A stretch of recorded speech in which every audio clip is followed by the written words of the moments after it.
खै मेरो फुलबारी त खै। ढिँडो चाहिँ रेडी भयो हाम्रो ढिँडो। आडा बसिदिनुपर्छ। हल हल बाबु हल हल भनिदिनुपर्छ। हेलो गुड मर्निङ नमस्कार मेरो सम्पूर्ण एउटा फ्यामिली हजुर सम्पूर्णलाई स्वागत छ फ्रेजा फ्यामिलीको अर्को ब्लगमा। सबैजना आरामै हुनुहुन्छ, म पनि आरामै छु। अनि त्यसपछि आज चाहिँ पुसको आइतबार व्रत बस्छु म। अनि त्यसपछि नुहाइ गरेर चिया खाएर केटाकेटीलाई पकाइदिएर बसेको हो। अनि माथि के हुँदैछ, यहाँ काठको काम हुँदै थियो। अनि त्यो के हुँदैछ भनेर हेर्न आएको। धेरै चाहिँ ए पहिलाको थियो के यो कोठाको। अन्त यसलाई काटकुट गरेर मिलाएको हो त्यो कोठामा राख्नको लागि। यहाँ चाहिँ कोठा यता बढेको छ। खास गरी यहाँबाट गर्ने नि त। अनि अलिकति ठुलो बनाउनको लागि यताबाट, किनभने यहाँ फराकिलो ठाउँ हुन्छ, यहाँ त हिँड्न मिलिहाल्छ। अनि यहाँ सरा राख्दैछु फराकिलो ठाउँ हुन्छ भनेर। अनि यति कोठा बढाइदिएको, बढाइहानको भयो डङलङ ठुलो भयो। यताको र हाम्रो कोठाबाट चोसी भयो। यो कोठा चाहिँ चारपाटे ड्याङ्गको भयो। अनि त्यही हो साथीहरू, आजको भ्लग चाहिँ स्टार्ट गरिहालेँ। के कस्तो हुन्छ अन्त्यसम्म रहनुहुनेछ, साथ सपोर्ट गर्नुहुनेछ। अनि नयाँ साथीले सब्सक्राइब गरिदिनुहुनेछ भन्ने आशाका साथमा भ्लग सुरु गरौँ है त। अनि आज चाहिँ 20 गते उसको केटाकेटीहरूको इक्जाम सुरु आजदेखि। त्यस्तै छ। व्रत बस्ने भन्ने यस्ता खाने होइन। अनि व्रत बसेको भन्ने हो कि भोक लागेर यहाँ कस्तो भयो क्या। राम्रो छ आलु त। आलु चाहिँ खुर्काएर यस्तो गरेर राखेको छु मैले उसिनेर खानलाई। बोक्रा फालेर यो आलु कस्तो पहेँलो खालको के खालको छ आलु। कहाँको आलु हुन्छ खै थाहा भएन। मिठो छ भन्नुहुन्थ्यो र लिएर आएको हो। कस्तो हुन्छ हेरौँ।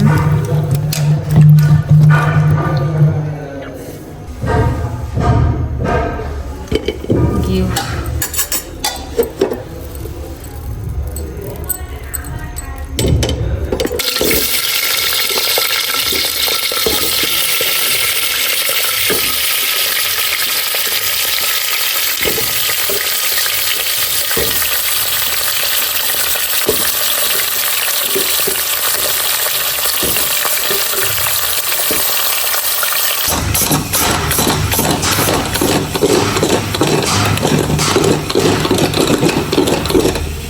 यस्तो गरेपछि घिउ जतासुकै लाग्छ आलुमा। अनि एक सिटी सिर्र पारिदिने अनि खाने। धेरै सिटी लगाएर प्लाटप्लुत्तै गर्छ फेरि। आलु चाहिँ पाको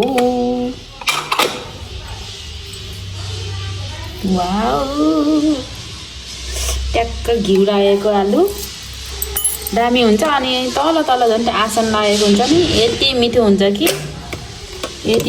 कि बब्बालै हुन्छ। यति भएपछि सासूबारीलाई भइहाल्छ। अनि 1-2 डल्ला केटाकेटीले खान्छन् होइन। मिठो आलु मुखै रसाइसक्यो मेरो। अनि त्यसपछि यहाँ चिया पनि उम्लेछ। एकछिन उम्लियोस् भनेर क्या अदरक वाली चाय, अदरक राखेको, अदुवा राखेको। अनि आज चाहिँ कामदारहरू 7 जना हुनुहुन्छ।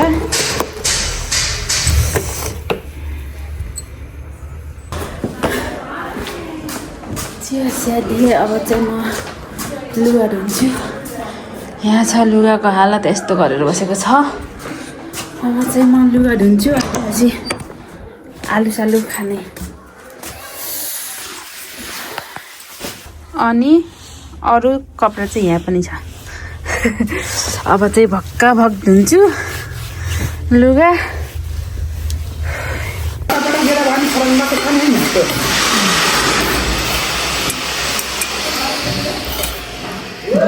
घिउ टोरेको मुनि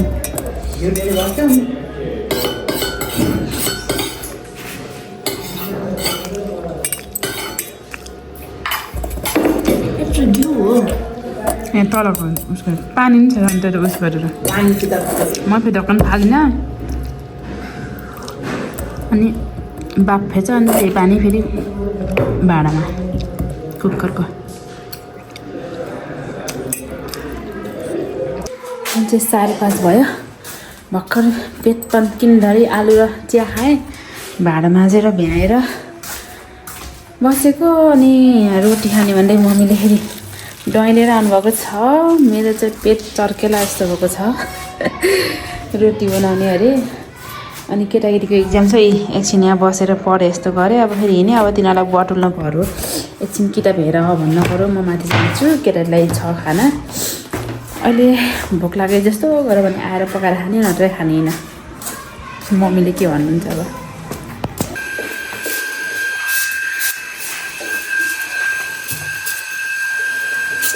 थेचारे रोटी बन्दैछ थेचारे रोटी भने चाहिँ यस्तै थेचारेको ठेस पानी भएको भएर थेचारे रोटी बनेको हो रेखा थाहा छैन किन थेचारे भनेको थाहा छैन तर थेचारे रोटी बनाउँदैछ छु अझै उता बनाउनु छ यहाँ बाँकी यता छ दुईवटा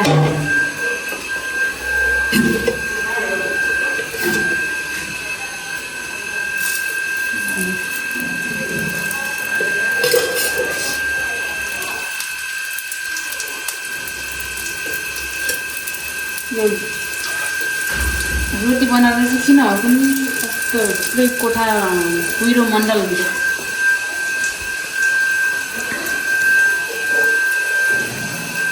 त्यही घिउ हालेर नै होला घिउ तेल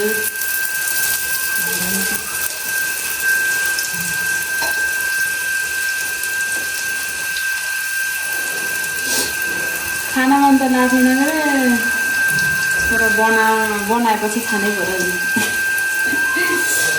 फेरि अरूलाई खान मन लाग्दा अरूलाई भन्दा पनि मम्मीले खानु मन लाग्दाखेरि मैले नबनाएपछि मम्मीले फेरि मम्मी भोकेर न त भएन राति फेरि पेट मम्मीको करर गऱ्यो भने फेरि मलाई चाप लाग्छ भगवान्ले मलाई राख्नु भयो भने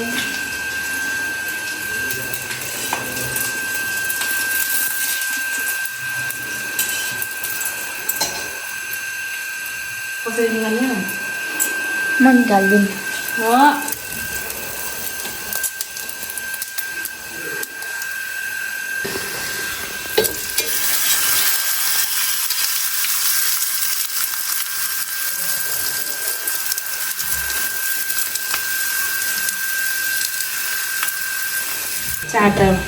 4 रोटी बनाउने 4 जनाले खानेस् भात भात नै खान्नस् किन खाएको थाहा छ त अनि भर्खरै नर्फे भात र त्यही हामीले उस गरेको आलु गरेर आलुलाई फेरि त्यो आलुलाई पनि फेरि घिउमा फुल भुटेर नुन खुर्सानी हालेर के गरेर आफूले भाइले खायो नि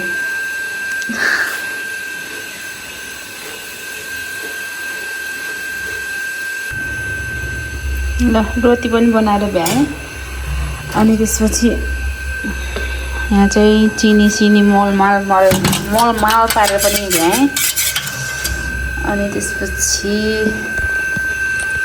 हाम्रो घरमा चाहिँ दहीमा दुधमा चिनी हालेर खाने बानी छ मलाई फेरि सिटीमिटी त्यो दुधमा चिनी हालेको मन पर्दैन दुधमा चाहिँ त्यतिकै सादा कस्तो मिठो हुन्छ नि हैन तर हाम्रो घरमा चाहिँ केटाकेटीदेखि पुरा पाकासम्म चिनी हालेर आउनुपर्छ अनि अब चाहिँ मम्मीलाई बनाउँछु खाने हामी गुड मर्निङ साथीहरू हिजोको ब्लगमा फेरि पनि स्वागत छ हजुरहरूलाई हिजोको ब्लग त के भयो के भयो थाहा छैन अनि हिजो चाहिँ चाँडै नै खायौँ खाएर अनि त्यसपछि केटाकेटीको इक्जाम छ नि त अनि फेरि तिनीहरूको अगाडि टक्क बसेर हेर्नुपर्छ अनि त्यसपछि तिनीहरूले अलिक पढे जस्तै गरेँ मैले चाहिँ बुनेर बसेँ अनि त्यसपछि भ्लग गरेन होइन अनि अहिले चाहिँ 9 बज्न लागेको छ मैले चाहिँ अझै पनि पकाउँदैछु कस्तो जाडो छ अनि दुध पनि अघिल्लो नै आयो अनि त्यसपछि भर्खर चिया पनि खाएँ अनि आजको हाम्रो तरकारीमा छ आलु सिमी अनि त्यसपछि सोयाबिन आलु अनि सिमीको तरकारी बनाउँदैछु अनि यस्तो चिसो हो कि सब धुवालो लाएर कस्तो भएको छ। म हजुरहरूलाई बाहिर गएर देखाउँछु है। हेर्नु कस्तो धुवालो लाहा पल्लो टोलमा नदेखेला घर नदेखेला जस्तो गरेछ। बाहिर गएर देखाउनु हुन्थ्यो तर बाहिरको अवस्था चाहिँ यस्तो छ। यो चाहिँ टुवालो होइन, यो टुवालो होइन, यो चाहिँ उसो त्यो बाहिर चाहिँ त्यो ढुङ्गा लाउन यस्तो बाहिरको त्यो भित्तामा क्या गाह्रोमा ढुङ्गा लाउनको लागि सबै रङहरू फाल्न पर्दो रहेछ यहाँको। अनि त्यही खुर्काउँदै हुनुहुन्छ। अनि त्यो पुरा यस्तो भएको छ घरैभरि। डल्ले मास्क लाउ, त्यो आँखामा पर्छ मुखमा पर्छ। ए भगवान् ल अरे यहाँ डल्ले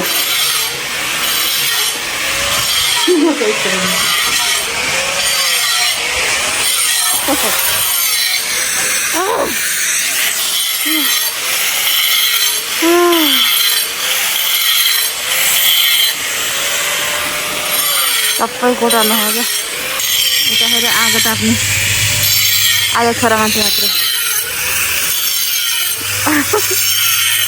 ए बराई मेरो फुलबारी त खै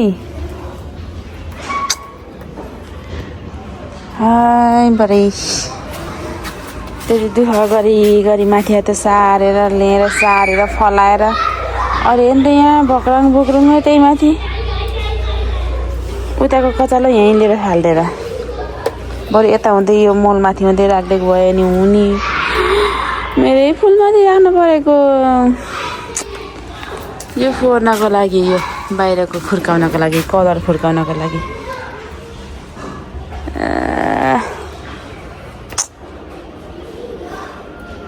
ढिँडो चाहिँ रेडी भयो हाम्रो। ढिँडो कोदोको पिठो र अनि गहुँको पिठो मिसाएको ढिँडो हो। अनि गहुँको मात्रै ढिँडो पनि खासै मिठो लागेन, अनि फेरि कोदोको मात्रै पनि ठिकै मिठो लागेन। अनि त्यही भएर मलाई चाहिँ मिक्स गरेको मनपर्छ होइन। त्यही भएर आज चाहिँ मिक्स गरेको पिठोको ढिँडो बनाएको। अनि हाम्रो चाउचाउ चाहिँ क्यान्सल भयो। अनि मासुको ग्रेभी झोल बनाएको छु थोरै, किनभने झोल के भन्छ अरे ढिँडोसँग चप्प डोपेर खानु पऱ्यो नि होइन। अनि फलामको कराईमा पकाएको।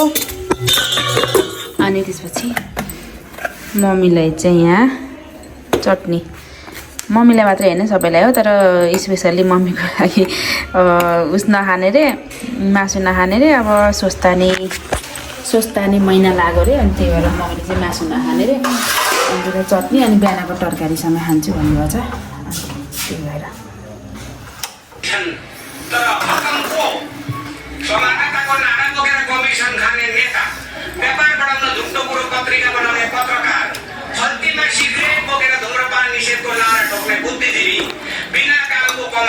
आज त ढिलो भएछ, 8:15 भइसकेको छ। पहिला चाउचाउ पकाएर खाने भनेर ढुक्कै परेर बसेको तर अहिले फेरि चाउचाउ सेलाउँछ, ढिँडो पनि सेलाउँछ भन्दै। अनि पछि फेरि मासु खाने भनेर फेरि मासु लिन गएर पकाएर खाने यताउति गर्दा अहिले चाहिँ 8:15 भइसकेको होइरहेछ। अनि त्यही हो साथीहरू, हिजोको र आजको 2 दिनको ब्लग भएको छ। कस्तो भएको छ मलाई थाहा छैन। अल्छम हेरेर हजुरहरूले साथ सबै दिनुभयो। हजुरहरू सम्पूर्णलाई धेरै धेरै धन्यवाद। अनि आज चाहिँ पुसको 21 गते मेलाको आज अन्तिम दिन भनेको, तर कति दिन थपेको छ अरे, थप भयो अरे दिन चाहिँ। अनि त्यसपछि हाम्रो टोलका चाहिँ सब मेला हेर्नको ऊ छ। सब भन्नाले सबै त जानु भएन, त्यही भएर रङ्गलाकोहरू सबै जानुभयो। अनि मलाई पनि जाम भन्नुहुन्थ्यो, त्यहाँ जान लाउनुपर्छ। अहिले पनि मम्मीहरू उता आन्टी दिदीहरू जाँदै हुनुहुन्छ। हाम्रो छिमेकी दिदीबहिनीहरू त अघि नै गइसक्नुभयो।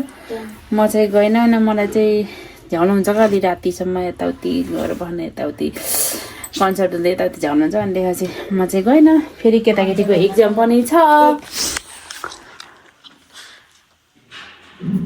किन ब्लर आएर छि यस्तै हो अघिदेखि।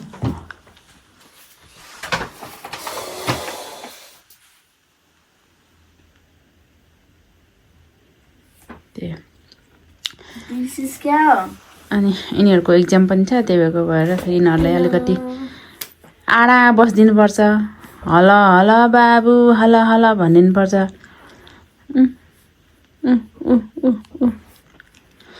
त्यही हो साथीहरू अब चाहिँ यो भ्लगलाई एन्ड गर्छु अहिलेसम्म हेरिदिनु भयो साथ दिनुभयो हजुर सम्पूर्णलाई धेरै धेरै धन्यवाद यदि नयाँ साथीहरू हुनुहुन्छ भने सब्सक्राइब गरिदिनु हुनेछ भन्ने आशाको साथमा बिदा हुन्छु फेरि अर्को भ्लगमा भेट्नु हुनेछ त्यतिन्जेलसम्मलाई बिदा दिनुहोस् bye bye take care good night